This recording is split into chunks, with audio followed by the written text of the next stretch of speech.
Bienvenidos todos, bienvenidos a emunahoy.com, bienvenidos los que están ahora conectados, los que van a escuchar esta grabación en algún otro momento a través de alguna de las plataformas.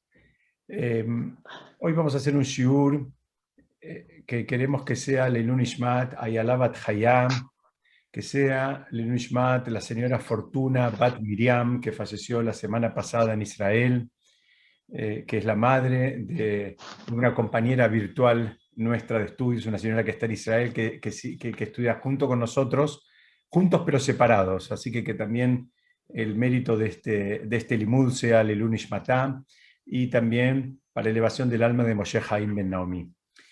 Yo, en realidad,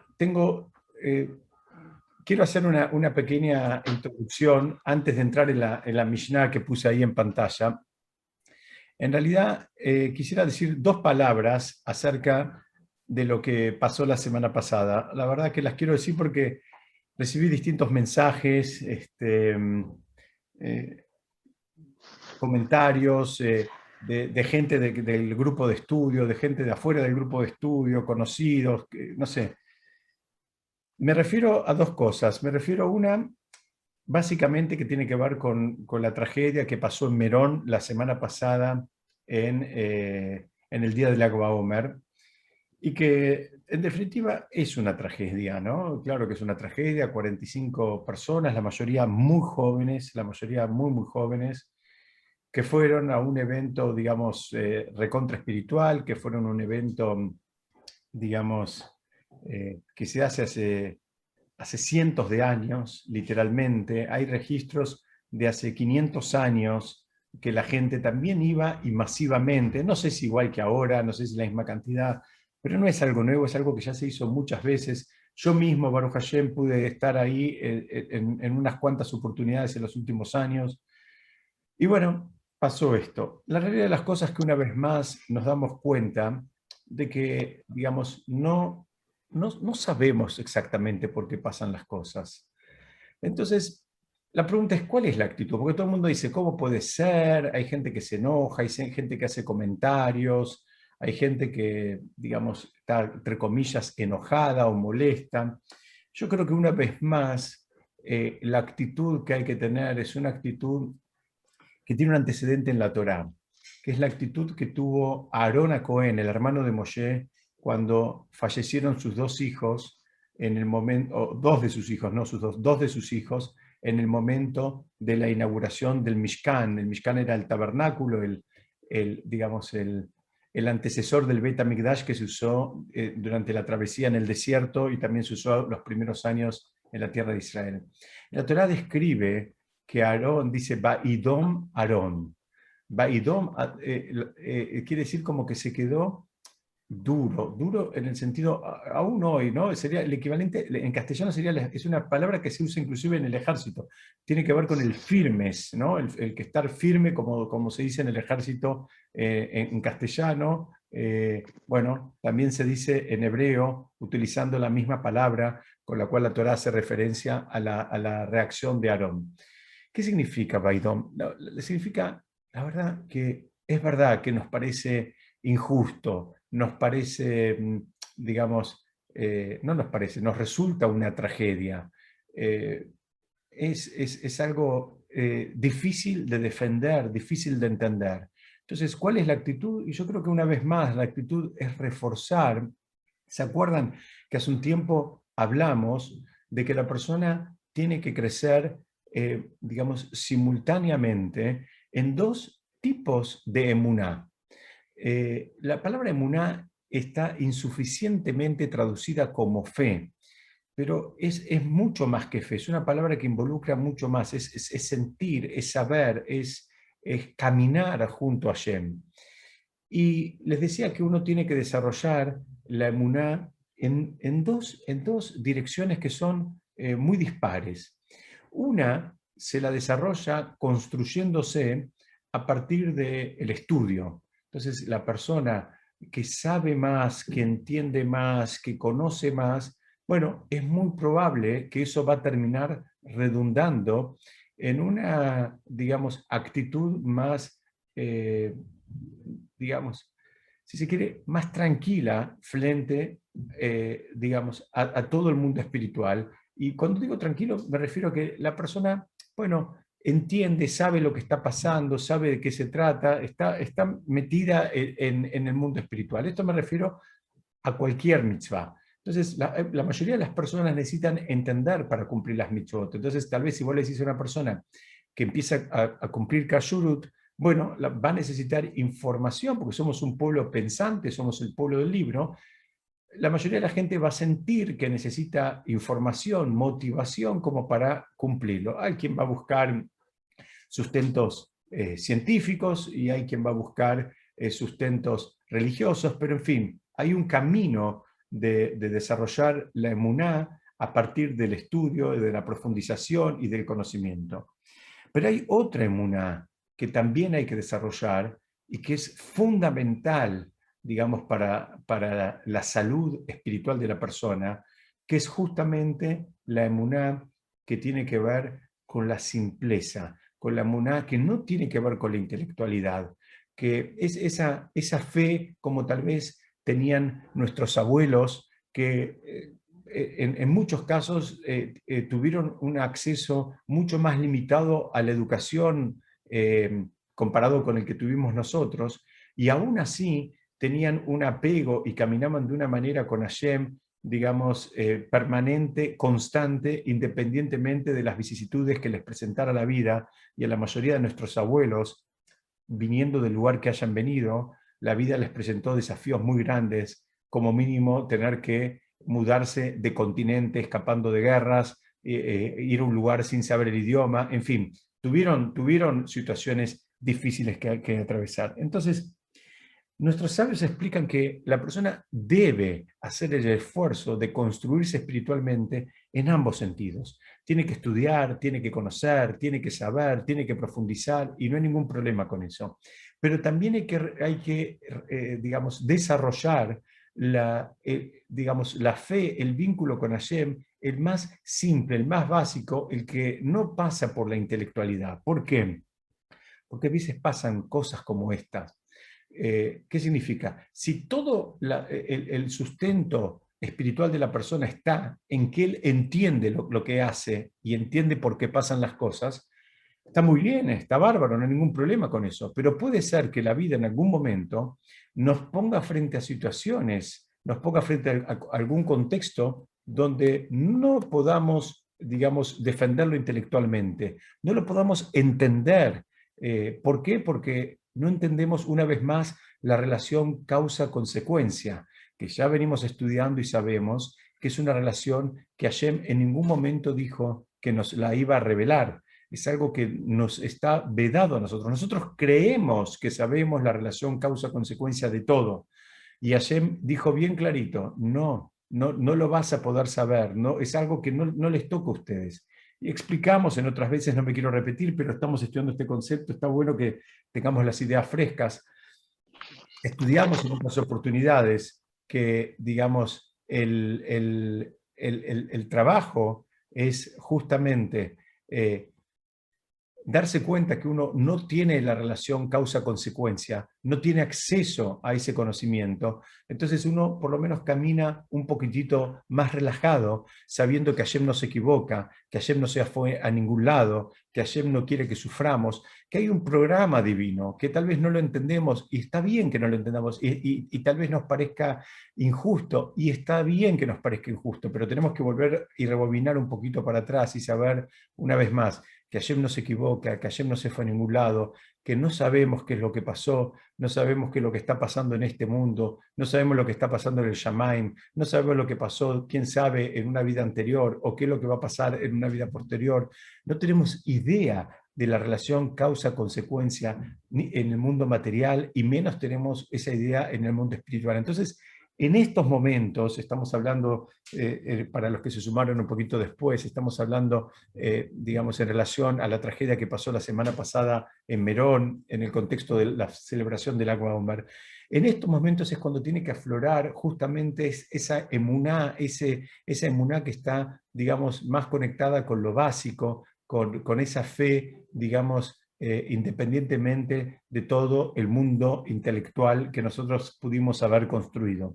y creo que es un concepto muy importante para trabajar y para reforzar cada uno de nosotros, porque la realidad de las cosas, nos guste o no nos guste, la vida nos presenta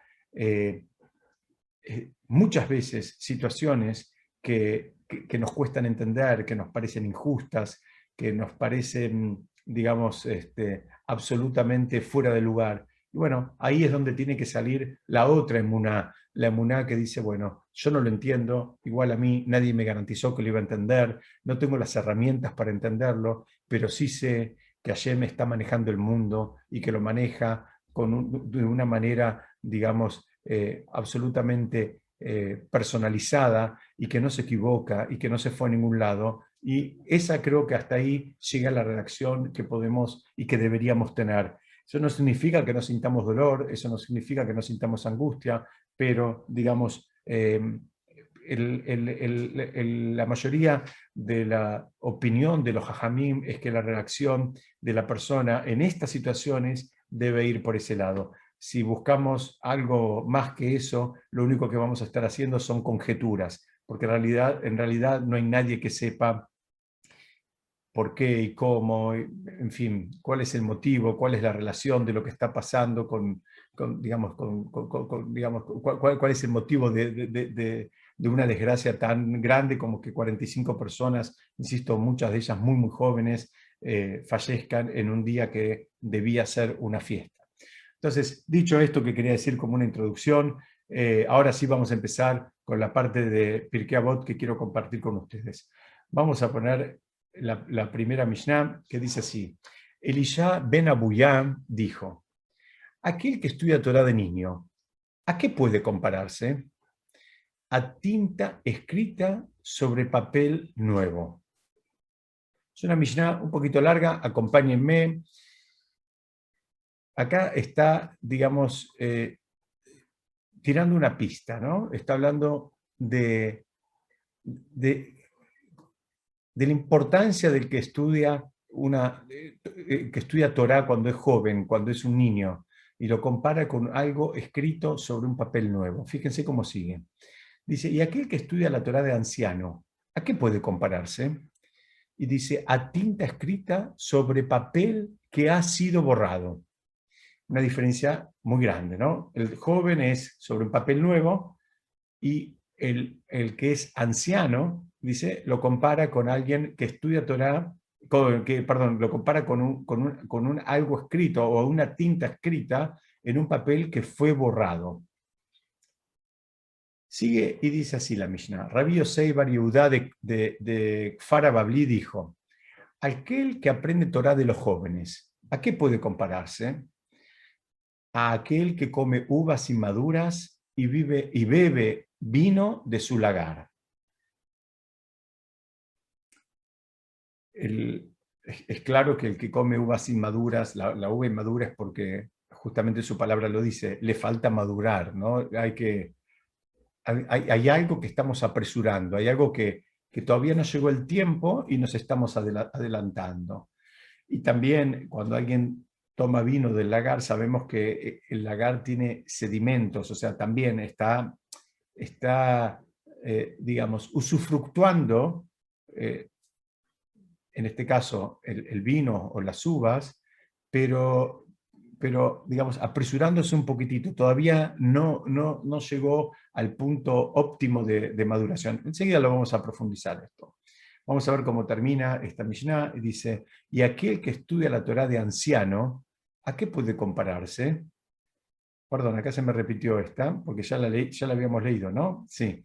A tinta escrita sobre papel que ha sido borrado. No me acuerdo, pero no importa. Vamos de vuelta porque interrumpí. Y aquel que estudia la Torah de anciano, ¿a qué puede compararse? A tinta escrita sobre papel que ha sido borrado. En tanto que aquel que aprende Torah de ancianos, ¿a qué puede compararse? Aquel que coma uvas maduras o toma vino añejo. Está comparando, ¿no? Vamos a parar un poco porque la redacción a veces está un poco confusa, al menos para mí en este momento. Lo que está comparando es el que estudia de joven con el que estudia de grande y el que estudia de un joven, o sea que su maestro es una persona joven, y que estudia de un maestro que ya es, en este caso lo llama anciano, ¿no? Eso es el contrapunto que está haciendo la Mishnah. Vamos a ver cómo termina, y viene una frase espectacular, dice, Rabí Meir dijo, no mires la vasija, sino lo que contiene. Puede haber una vasija nueva llena de vino añejo o una vasija vieja en la que ni siquiera hay vino nuevo. Rabí Meir trae una frase muy contundente, de la cual me inspiré para hacer el flyer, para invitarlos a que se sumaran hoy a estudiar. Y Rabí Meir le da una vuelta a rosca, porque hasta acá venía un contrapunto entre estudiar de joven y de anciano, y estudiar de jóvenes, maestros, y de maestros ancianos. Y ahora él dice, mira, viene Rabí Meir y dice, no mires la vasija, sino lo que contiene. Insisto, puede haber una vasija nueva, pero que esté llena de vino añejo, o una vasija vieja en la que ni siquiera hay vino nuevo. Vamos como hacemos siempre, vamos a tratar de ver primero algún dato que nos ayude a entender un poco esta Mishnah, algún dato biográfico del autor, al menos por lo menos del primer autor, justamente como para ver por qué dice las cosas. ¿Quién fue el que habló? Elisha ben Abuyá. Elisha ben Abuyá es un personaje que ya lo mencionamos en alguna otra oportunidad. Fue uno de los 4 que entraron al Pardés, al famoso Pardés, o sea, que entraron al estudio de la parte mística. Él, lamentablemente, fue uno de los que entró a las profundidades más místicas y después se terminó yendo del camino. Hay un libro lindísimo, hay que ver si se consigue, es un libro que tiene muchos años, yo me acuerdo lo leí cuando era adolescente, que se llama Como una hoja al viento, que es un libro que relata de forma novelada la vida de Elisha ben Abuyá, que era un gran sabio. Después él quedó, digamos, en alguna medida maravillado por la cultura griega, y lamentablemente se terminó yendo del camino. Pero la historia de Elisha ben Abuyá es muy interesante, porque ustedes saben que su padre era un millonario muy importante de la ciudad de Jerusalén, y cuando nació él, el padre hizo una fiesta por el Brit Milá muy importante e invitó a los sabios de la generación de ahí de Jerusalén, ¿no? Entonces, en un momento, había 2 grandes maestros que estaban ahí estudiando en un costado, en el medio de los festejos, y cuando se acerca el padre de Elisha ben Abuyá y los ve estudiando, ve que de pronto bajaba un fuego del Shamaim, digamos, y que estaban rodeados de un fuego que bajaba del cielo. Entonces el padre le dice, no entiendo, ustedes vinieron a mi fiesta, me quieren quemar la casa, me quieren quemar el salón, quieren que esto sea un desastre. Ellos, con un poco de vergüenza, pero mucha humildad, les dijeron que ellos estaban estudiando con un nivel de profundidad muy grande, y que cuando alguien estudia a esos niveles, así con un nivel de profundidad muy grande, quiera Hashem que algún día lo alcancemos, dice que se recrea el mismo contexto que había en el monte Sinaí cuando fue la entrega de la Torá. Ahora, dentro de poquitos días, dentro de 10 días, vamos a estar celebrando Shavuot, que justamente es la fiesta donde una vez más se vuelve a entregar la Torá.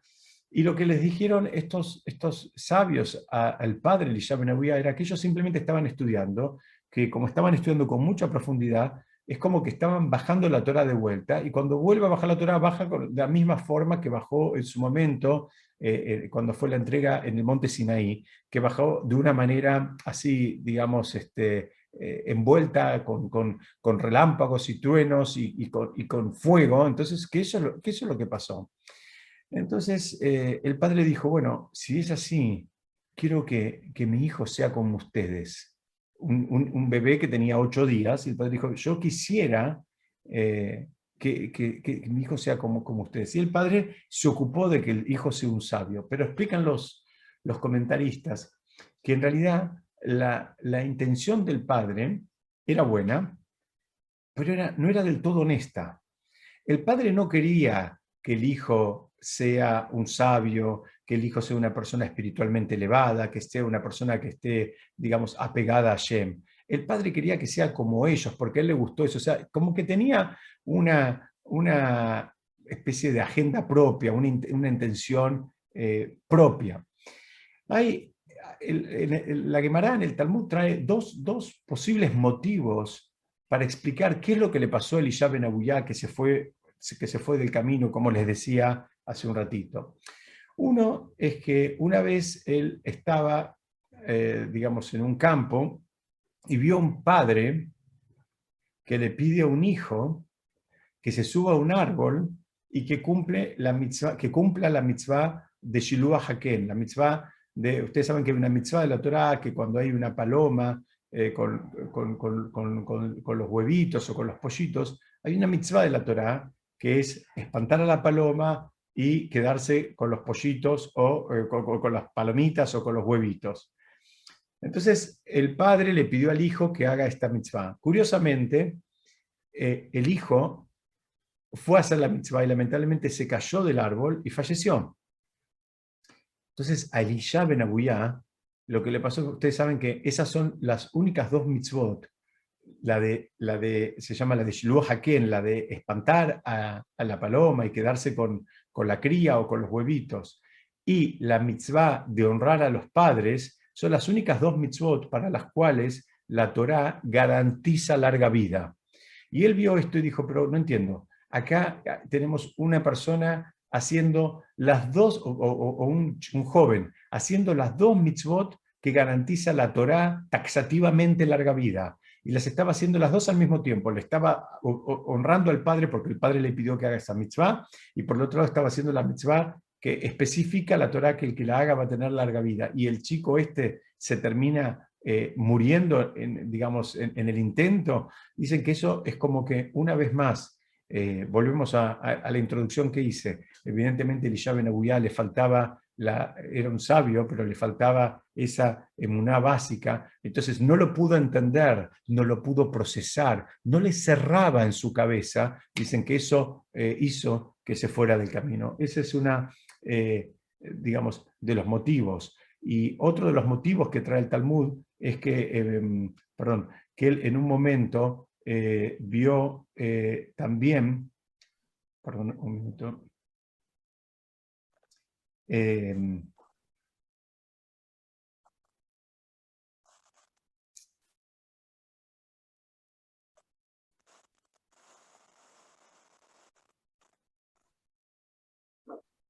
bueno, también vio morir a un gran sabio en manos de los romanos, y una vez más le pareció algo injusto, le pareció, miren no hay casualidades, ¿no? Pero que Mina Shamaim, que justo estamos estudiando esta Mishnah de Pirkei Avot, que estamos estudiando esta, esta historia, ¿no? de la vida de Elisha ben Abuyá, que se terminó yendo del camino porque vio cosas que no le cerraban intelectualmente, y lo que pasó en el pueblo de Israel la semana pasada. Pero bueno, ¿qué es lo que dijo Elisha ben Abuyá? Dijo, aquel que estudia Torá de niño, ¿a qué puede compararse?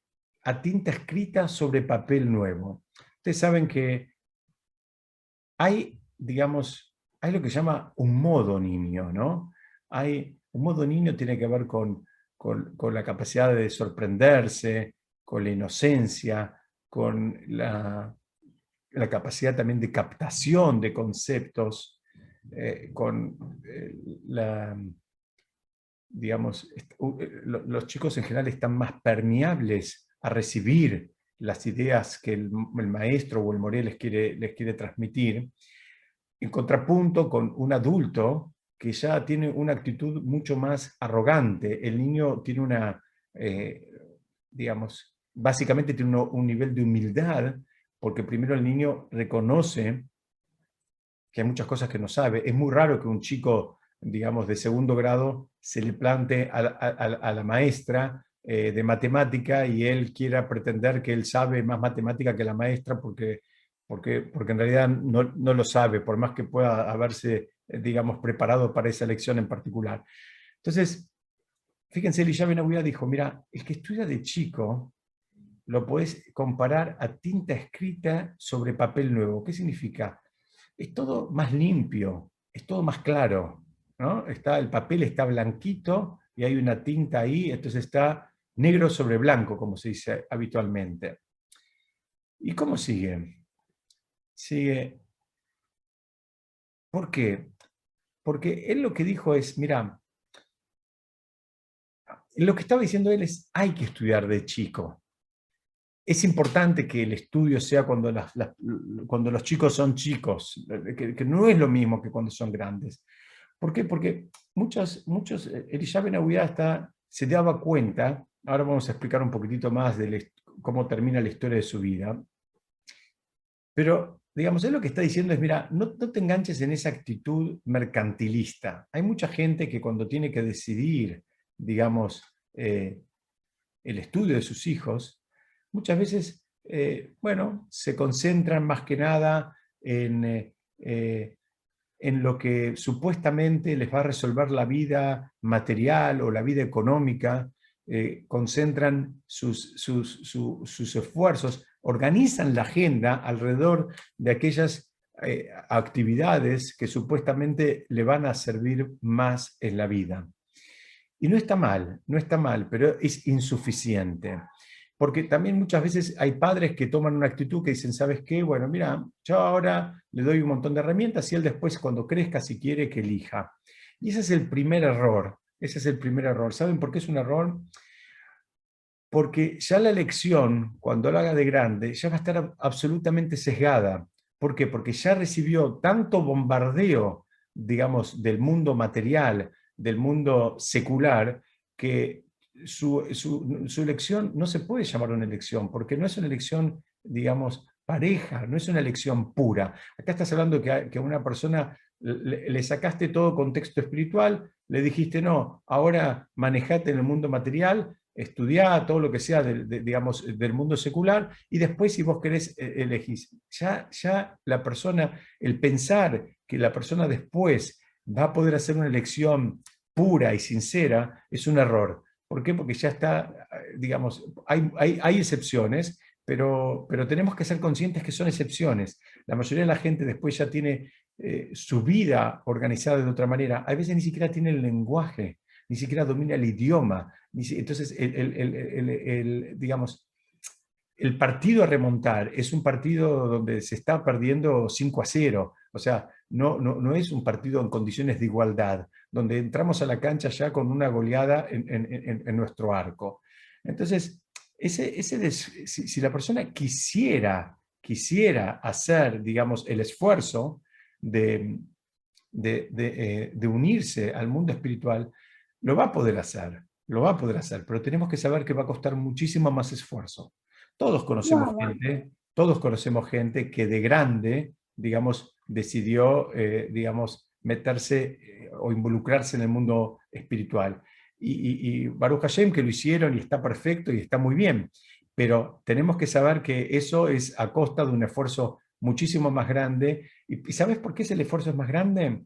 Porque muchas veces lo que hay que hacer es desaprender cosas que aprendiste. Y eso es un proceso doloroso. Cuando la persona tiene que, digamos, vaciar contenidos que fue llenando durante muchos años, eso, digamos, cuesta y es un esfuerzo doloroso, no es sencillo, no es sencillo. Cuando una persona, digamos, tiene que desarraigar costumbres, rutinas, amistades, pensamientos, ¿no? No digo que sea imposible, muchos lo hicimos o lo estamos haciendo, pero tenemos que saber que el padre no le está haciendo ningún favor al hijo. Al contrario, le está haciendo el camino mucho más largo, mucho más complicado y mucho menos, digamos, es mucho menos probable que ese camino sea exitoso. Lo está llevando por el camino más complicado. A veces piensan padres muy modernos que le están haciendo un favor al hijo y en realidad le están, créanme, en mi opinión, le están arruinando la vida. Vamos a avanzar un poquito. ¿Y qué dice? Hay algo que creo que a todos nos debería llamar la atención. Entonces, fíjense que la Mishnah no habla de papel nuevo y papel viejo. La Mishnah debería haber dicho papel nuevo y papel viejo, pero acá habla de papel nuevo y papel borrado. ¿Se entiende? O sea, el opuesto del papel nuevo es el papel viejo, no es el papel borrado. Pero la Mishnah habla de papel nuevo y papel borrado. Digamos, ya en el mismo vocablo, la Mishnah nos está, digamos, anticipando un concepto que acabamos de estudiar juntos. O sea, no es lo mismo.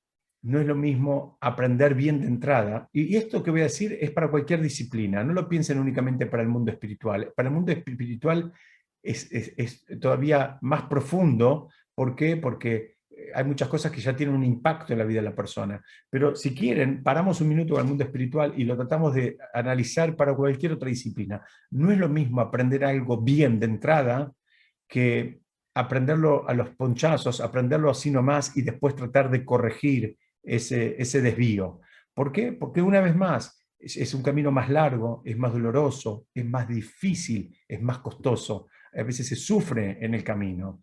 Entonces, digamos, implantar los conocimientos de Torah sobre una base que es ajena a la Torah, sobre una base que, digamos, que ya está digamos, llena de otras ideas, es difícil, ¿no? Es difícil hasta para que entren porque la Torah tiene una lógica, tiene una dinámica que hay que aprenderla, y a veces cuando la queremos aprender y estamos muy metidos en otro tipo de lógicas, bueno, encontramos ahí la dificultad. Ustedes saben que explican que el Rav Twersky, que tanto mencionamos y que a mí personalmente tanto me agradan sus libros, dicen que él mismo no contestaba preguntas alágicas, preguntas, digamos, que tengan que ver con el proceder que se debía tomar de acuerdo a la ley judía. ¿Por qué? Porque él dice que como él era psiquiatra y había estado muchos años en la universidad, él dijo que como él estaba, insisto, era un rab que era un gigante, lamentablemente falleció hace muy poquito en el verano, en el verano nuestro, en enero falleció, y él decía, o en febrero, no me acuerdo, pero ahora hace poquito, en fin, lo que él decía es, aún siendo un gran sabio de la Torá y aún siendo un gran conocedor, cuando había una pregunta, digamos, de cómo proceder, él trataba de abstenerse de contestar, diciendo que él estaba sumamente influenciado por el mundo secular y que posiblemente no tenga los conceptos del todo claros. La pregunta es, ¿qué nos queda para nosotros? Si él decía eso. Pero bueno, tenemos que saber que Elisha ben Abuyá hizo teshuvá sobre el final de su vida, justamente porque él tenía una base fuerte de Torá que él había alcanzado en la juventud. Digamos, eso fue lo que lo ayudó a él a terminar, a terminar sus días en un contexto, digamos, espiritual. Y, digamos, muchos lo comparan al niño con la escritura grabada, ¿no? Pero la comparan, dicen, el chico es como que agarrás y grabás la escritura en una piedra. Y cuando estudias de adulto, lo comparan como aquel que escribe en la arena. Es terrible esto, ¿no? Pero dicen que lo que un chico aprende de joven, una persona aprende de joven, pero creo que todos vamos a estar de acuerdo que es una realidad, nos guste o no nos guste. O sea, muchas de las cosas que se aprenden de jóvenes quedan para toda la vida. El que aprendió a tocar un instrumento, aunque después no lo tocó 20 años más, 30 años más, lo aprendió a tocar, le queda para toda la vida. Aprendió un idioma, le queda para toda la vida. Después lo usará más, menos, pero digamos, es por eso que dice que es como algo escrito en la piedra, está grabado en la piedra.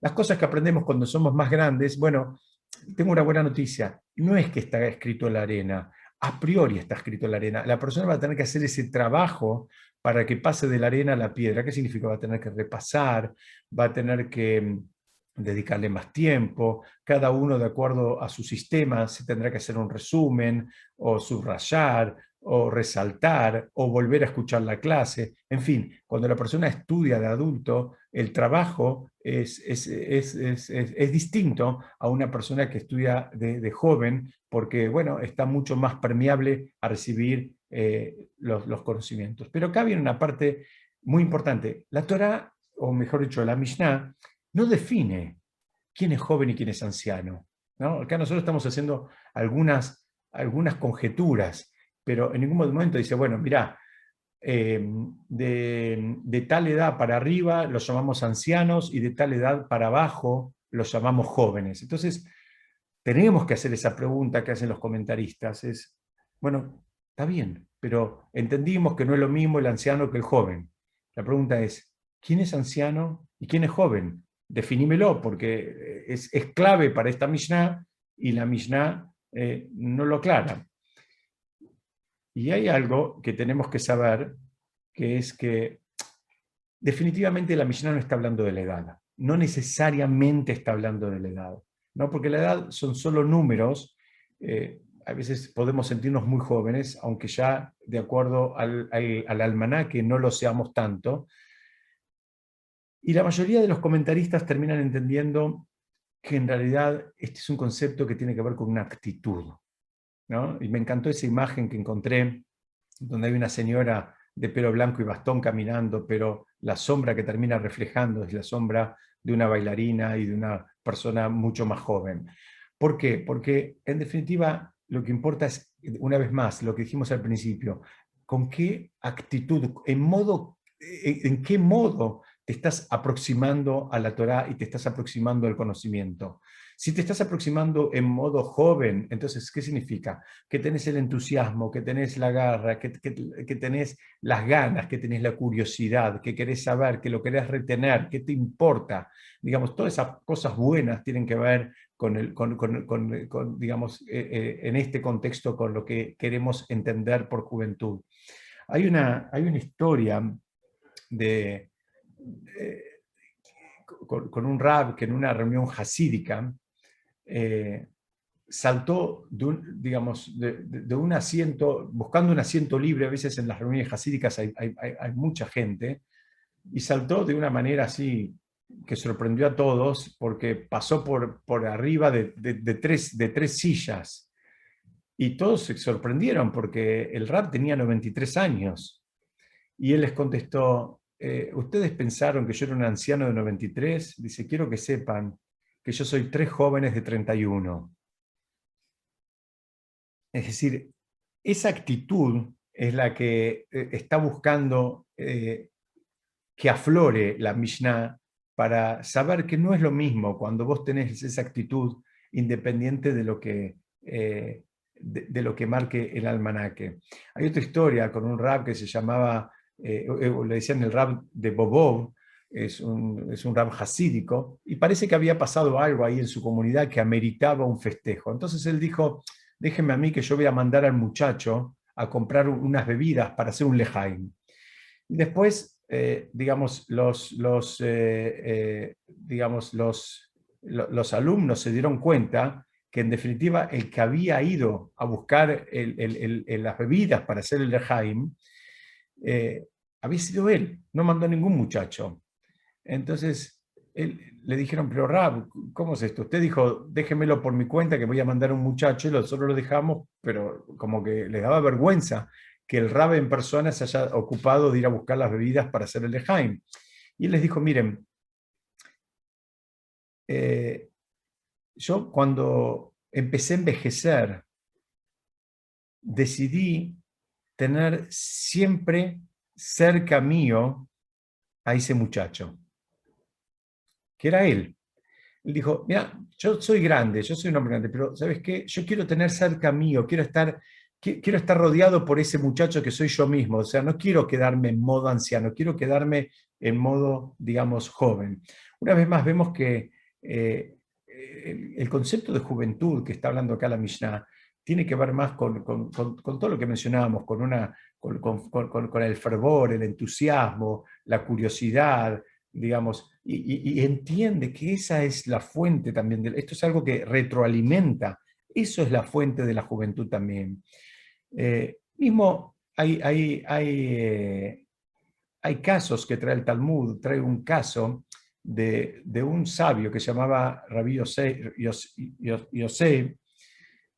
sería Yosef, pero le dice Yosef, o Yosef, lo van a encontrar en Yosei o Yosef, con I al final o con F al final. que fue un Ram que lamentablemente se volvió cieguito y con esa ceguera, digamos, terminó perdiendo parte de la agudeza y parte de lo que él, digamos, tanto había estudiado y enseñado. De hecho, el Talmud trae frases durísimas donde los alumnos le dicen, Rab, vos nos enseñaste eso, usted nos enseñó eso a nosotros, para ayudarlo a recordar. Y dicen, es verdad, lamentablemente envejeció y le pasaron cosas y se había olvidado muchos de los conocimientos, pero el refinamiento que él había alcanzado en todos esos años de estudio y de esfuerzo, eso no lo perdió. El apego que él había alcanzado con Hashem, digamos, a través de todo, una vez más, esos años de esfuerzo y de estudio, tampoco se fue a ningún lado. Entonces, tenemos que saber que, digamos, esto es algo que también tiene digamos, tiene un final, vamos a decir, feliz, independientemente, una vez más, del resultado de Rabbi Yossi. Se quedó ciego, olvidó un montón de la Salahot, pero lo que construyó, lo que él se construyó en el camino, eso le queda para él. Entonces, una vez más, acá vemos esta imagen, también me gustó mucho, de las señoras divirtiéndose jugando a la rayuela, aunque todas ya con pelo blanco, porque, fíjense, la Mishnah habla de papel borrado, pero hay una buena noticia acá. Dice, si estudias de anciano se compara a tinta escrita sobre un papel borrado. ¿Qué significa? Ya lo explicamos. Significa que hay que desaprender cosas, hay conocimientos que vienen con otra lógica, con otra dinámica, que hay que hacerla entrar en una cabeza que está preparada en otra dirección. Y no piensen solo en cosas religiosas, o sea, en mitzvot, piensen en principios, o sea, la mayoría de nosotros fuimos educados en una educación que nos formó para ser egoístas, no para ser altruistas. Nos formó para ser competitivos. Así fuimos formados la mayoría de nosotros. Era cuánto te sacaste vos, cuánto se sacó el otro, cuánto, digamos así, era como una especie de lucha, por más que éramos amigos y compañeros. Esa fue la educación, ¿no? Se evaluaba a ver el mayor promedio y quién le ganó y quién lo sacó y quién esto. Entonces ahora viene la Torá y te dice, no, mira, veapta la rejaca moja y amarás a tu prójimo como a ti mismo. Entonces ahora que hay que cambiar todo lo que estudiamos, porque ahora yo no lo amo. Antes no lo tenía que amar tanto, antes le quería ganar.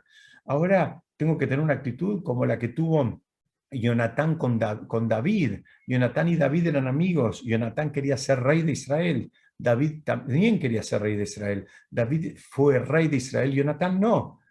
Y entonces Jonatán llegó a decir la famosa frase que es, creo que, ejemplificadora por demás, que él dijo, mira, el reinado era algo bueno y lo quería para mí, pero si era algo bueno también lo quiero para David, que es mi amigo, y me puedo poner contento porque lo tenga él, aunque no lo tenga yo. Esto es muy fácil de decir, pero lleva una vida de educación para lograr eso. ¿Y cómo haces para construir una? Y esto es, así dice Rabbi Akiva, es un klal gadol batorá, es un principio grande, un principio general de la Torá. ¿Y ahora qué haces si tuviste 30 años de educación que te llevaron por la competencia y el egoísmo? Entonces, no es tan sencillo. Y no estoy hablando de las mitzvot digamos, de prender las velas de Shabbat o comer kashrut. Estoy hablando de las mitzvot que tienen que ver entre el hombre y el compañero. La educación, digamos, que recibimos la mayoría de nosotros, no tiene nada que ver con los principios digamos, que la Torá propone e invita a que, digamos, a que construyamos nuestra vida con ellos.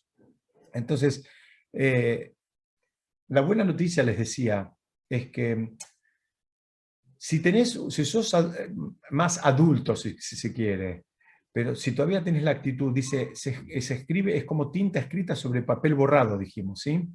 Muy bien, dice, la buena noticia es que a veces si tenés un papel borrado y lo escribís con un marcador grueso, también se va a leer bien. ¿Qué significa? Una vez más, si tenés la actitud y buscás que lo que querés aprender, lo decidís, lo entendés, lo recibís como algo valioso, bueno, lo más probable es que lo vas a poder terminar recibiendo, porque también vas a hacer el esfuerzo que dijimos, va a ser más complejo, más complicado, más doloroso y más largo, pero si vos lo querés también lo vas a poder hacer de la misma manera que podés agarrar un marcador grueso y escribir sobre una hoja borroneada y se sigue leyendo perfectamente.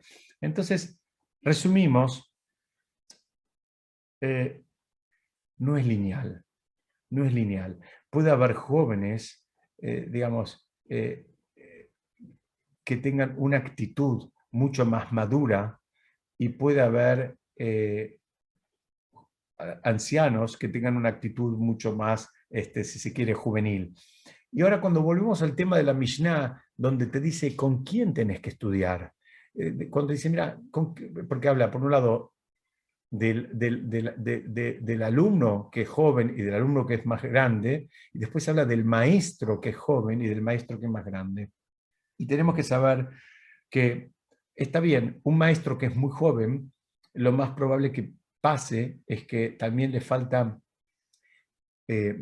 madurez, le falta experiencia, le falta profundizar en determinados conceptos, y bueno, eso en definitiva le juega un poquitito en contra. Y el maestro que ya tiene más años, también tuvo más tiempo, no solo para estudiar, sino para refinarse más. La vida le presentó más situaciones, una variedad más amplia de situaciones, que eso terminaron construyéndolo a él como persona. Entonces, su aproximación al estudio tampoco es la misma. Pero tenemos que saber que esto no es lineal, que hay excepciones. Hay veces hay, digamos, maestros que son muy jóvenes y que tienen un nivel de profundidad y de conocimiento que, bueno, que a veces ni siquiera los tienen los que los sobrepasan muchísimo en edad. Hay una, digamos, un caso muy cercano, un rab con el cual a mí me encanta, digamos, estudiar sus libros y estudiar sus clases, que es el rab, se llama Yeshayahu Pinto, es un rab muy joven. Es una historia que vino a la Argentina la primera vez tal vez hace más de 20 años, cuando él tenía 20 y poco de años, y realmente él es una luminaria, y me acuerdo que me contaba un amigo que estuvo presente en una reunión de los rabinos comunitarios de la Argentina con él. Me dijeron, mira, cuando entró él, estaban todos los rabinos de la comunidad, la mayoría tenían 20, 30, 40 años más que él, pero él entró y se pararon todos. ¿Por qué? Porque era claro que era una persona de esas especiales que aparece una y bueno, que en definitiva, digamos, estaba digamos, a un nivel que no era congruente con su edad, pero los demás lo detectaban, lo percibían y actuaban en consecuencia. Entonces, dice acá, la Mishnah dice, mira, no mires la vasija, sino lo que hay en ella. Ustedes saben que esta parte la dijo Rabbi Meir, y Rabbi Meir fue, digamos, alumno de de Elisha ben Abuyá, el que enunció la primera parte de nuestra Mishnah. Y Elisha ben Abuyá se fue del camino, pero Rabbi Meir seguía estudiando con él. ¿Por qué? Porque Elisha ben Abuyá era una persona muy elevada. Entonces el Talmud pregunta, ¿cómo es esto? Digamos, ¿qué pasa acá? Entonces dice que Rabbi Meir les contestó a los compañeros, les dijo, miren, yo puedo tirar la cáscara y quedarme con el fruto. No pienses que me como el paquete. Yo sé lo que tengo que tirar y sé lo que tengo que comer. En definitiva, Rabbi Meir lo que le estaba diciendo a los que lo criticaban por estudiar con Elisha ben Abuyá, que si bien era un sabio sabido del camino, como les conté, maravillado un poco por la cultura griega, él dijo, yo sé lo que tomar de él y sé lo que dejar de lado, digamos, sé diferenciar. Y es verdad, Rabbi Meir lo sabía hacer, pero tenemos que saber que eso es algo que muy pocas personas lo pueden hacer. La realidad de las cosas es que a la mayoría de nosotros nos llega todo como un paquete, nos impacta todo junto, y es muy difícil ese ejercicio de, digamos, discernir y diferenciar qué sí, qué no, qué tomo, qué dejo.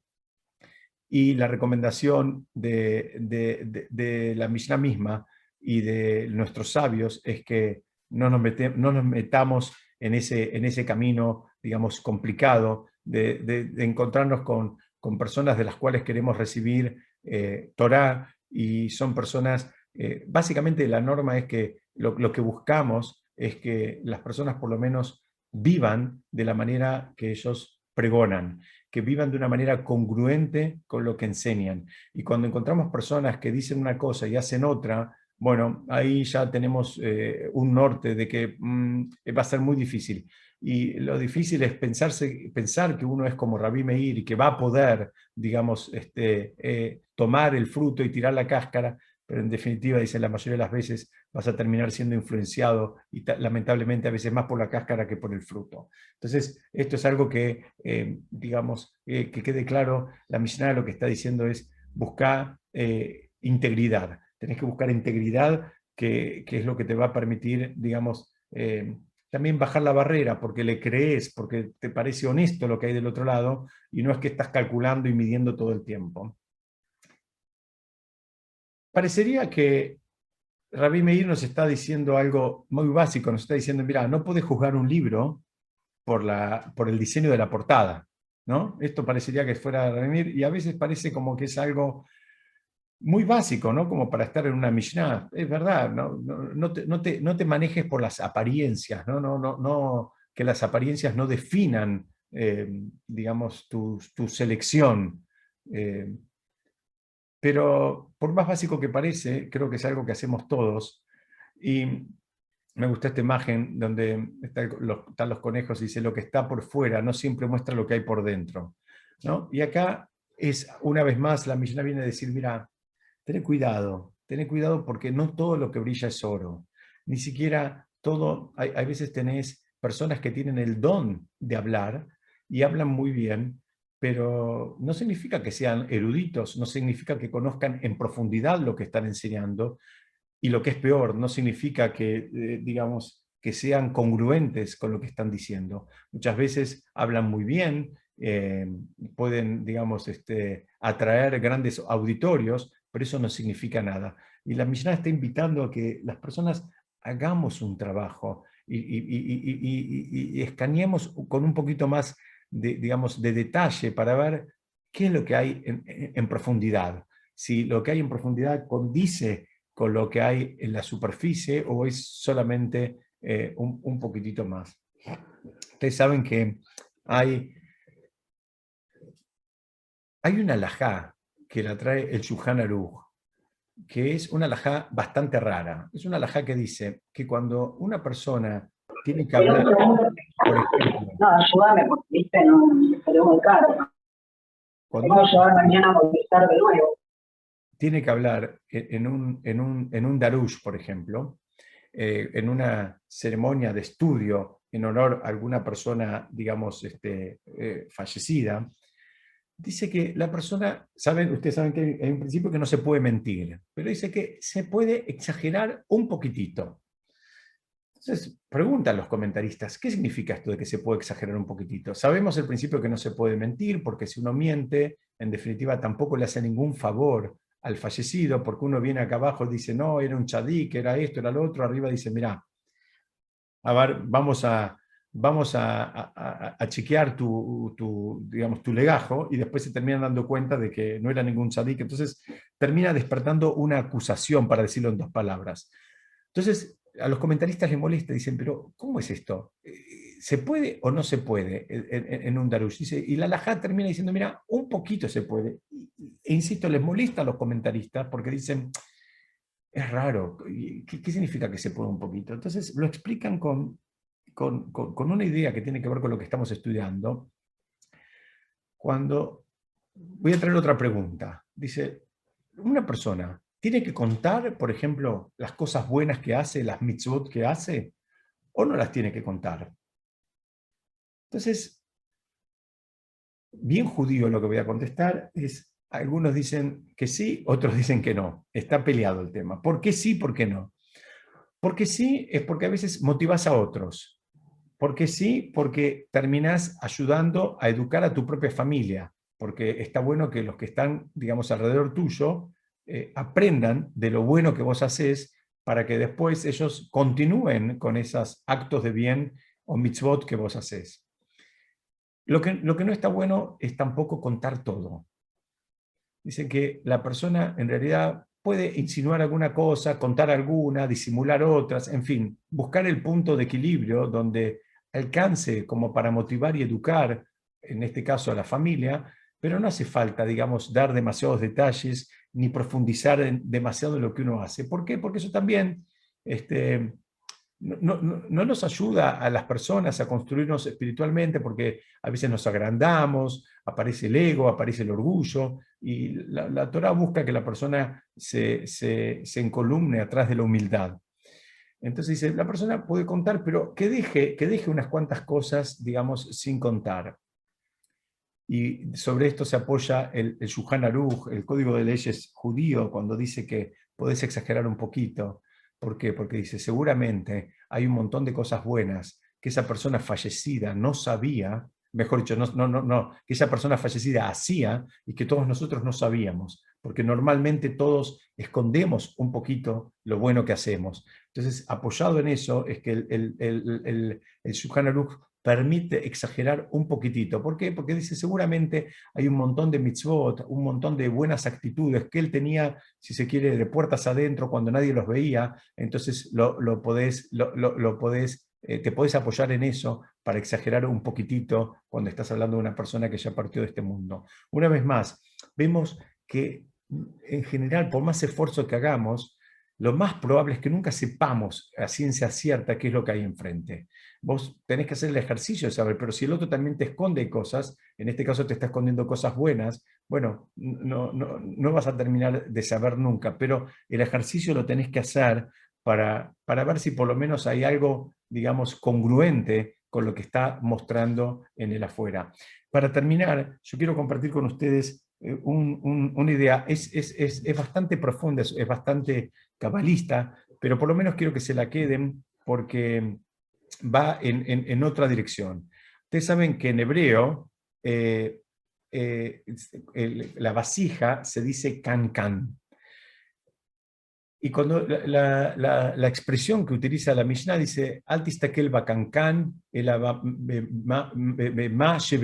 no mires la vasija, sino lo que está dentro. Y explica el Rebbe de Lubavitch, él trae, acá lo puse en hebreo, pero le voy a explicar la idea.